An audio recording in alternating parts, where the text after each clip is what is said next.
Hello guys, how are you? Welcome to my channel finance with Samar. तो बिना कोई time pass किए शुरू करते हैं। बहुत सारी खबरें हैं आज और बस खबर ही नहीं, बस उसका इंटरप्रिटेशन भी करते हैं और उसका इफ़ेक्ट क्या होगा स्टॉक मार्केट में उसके बारे में भी जानते हैं। तो सबसे पहले खबर थी जीएसटी के बारे में, जीएसटी रेट कट्स के बारे में। तो ऐसा बोलते हैं, गवर्नमेंट ने ऐसे कहा है कि 48,000 करोड़ का रेवेन्यू लॉस होगा गवर्नमेंट को। और गवर्नमेंट ने बहुत सारे चीज़ों पे, बहुत सारे गुड्स पे जीएसटी कम किया हुआ है। जो प्रोमिनेंटली अगर बात करें तो सीमेंट का जो जीएसटी था वो 28% से लेके 18% किया है। स्टील का तो 18% ही रखा है इन लोगों ने। और जो ऑटोमोबाइल है तो उसमें फिर से पेट्रोल और डीजल का थोड़ा कॉम्प्लिकेशन रखा है गवर्नमेंट ने, बट ठीक है, उसमें भी जीएसटी कट्स हुए हैं एज पर सीसी।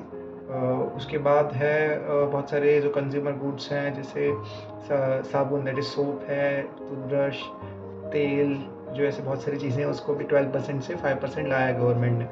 और एक जो प्रोमिनेंटली जो बहुत डिस्कशन में था, जो जिसने ज़्यादा प्रेशर डाला गवर्नमेंट पे, वो है जो मेडिकल इंश्योरेंसेस हैं।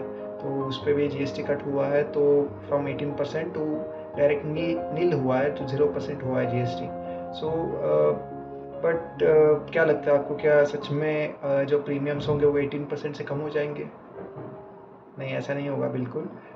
तो यहाँ पे एक चीज़ है जो आपको मैं बताना चाहता हूँ, इनपुट टैक्स क्रेडिट। तो ये क्या होता है? सपोज़ आपके घर के बाजू में एक हलवाई है, करेक्ट? तो वो हलवाई अपना धंधा सेट करने के लिए एक रूम लेता है या एक होटल रेंट पे लेता है।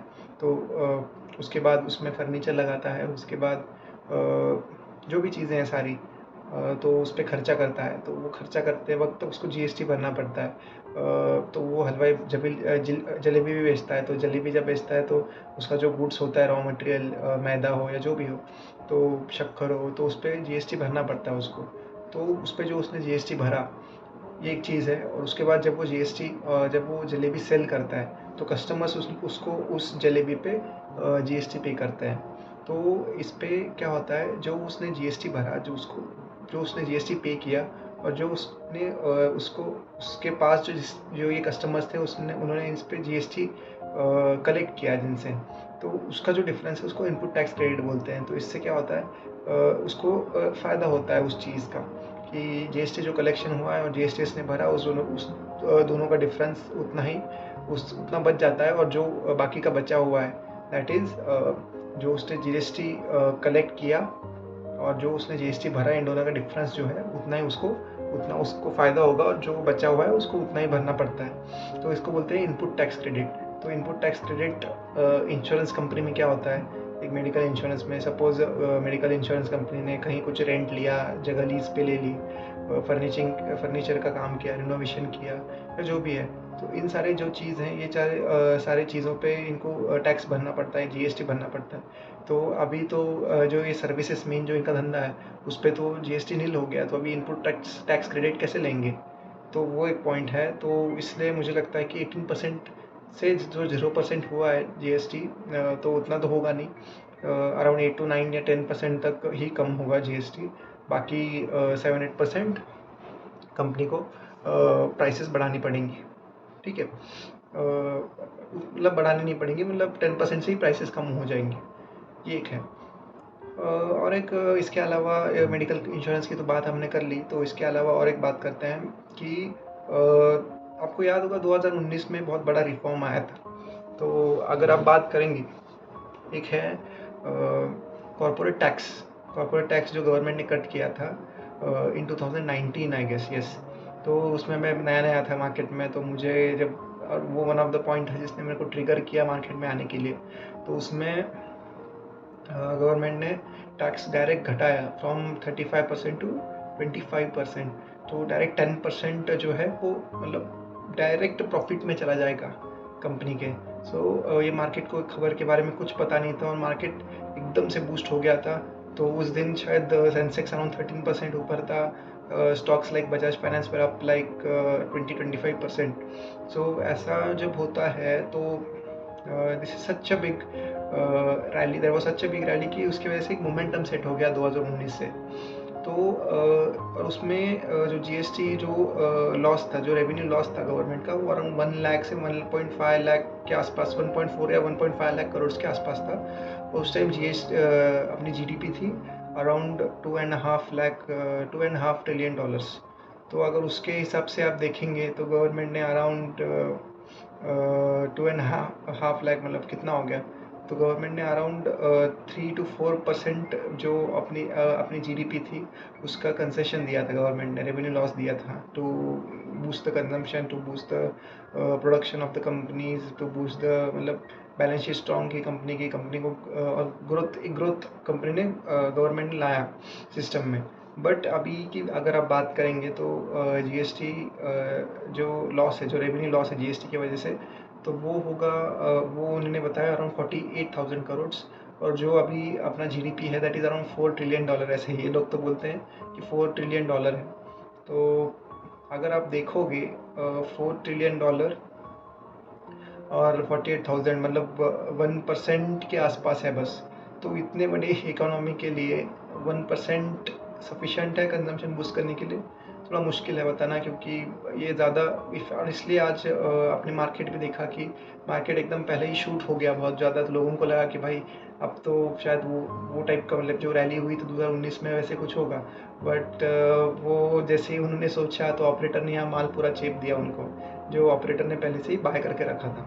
तो एक इशू है इसके बारे में कि ठीक है, it was good but not sufficient, I feel so. ठीक है, ये जीएसटी के बारे में था। दूसरी चीज़ है जो यूएस के ट्रेजरी, मतलब बॉन्ड्स हैं, उसमें जो 30 ईयर बॉन्ड है उसका जो ये यील्ड है, so that has touch to 5%। अभी शायद सुबह या देखा था मैंने, तो 5% टच हो गया है। तो इसका मतलब क्या? तो इसका मतलब ये है कि गवर्नमेंट बोरोइंग जो है यूएस की, तो उनको उस बोरोइंग पे 5% इंटरेस्ट देना पड़ रहा है। तो आप समझ सकते हैं कि गवर्नमेंट की जो बोरोइंग है टोटल यूएस की, तो that is around 37 trillion dollar, और उस पर 5% का इंटरेस्ट रेट है। तो ये बहुत, मतलब भयंकर चीज़ है। और पहले ही इनके डेफिसिट के इशू है, ऊपर से इतना ज़्यादा इनको इंटरेस्ट में पैसा इनका जा रहा है।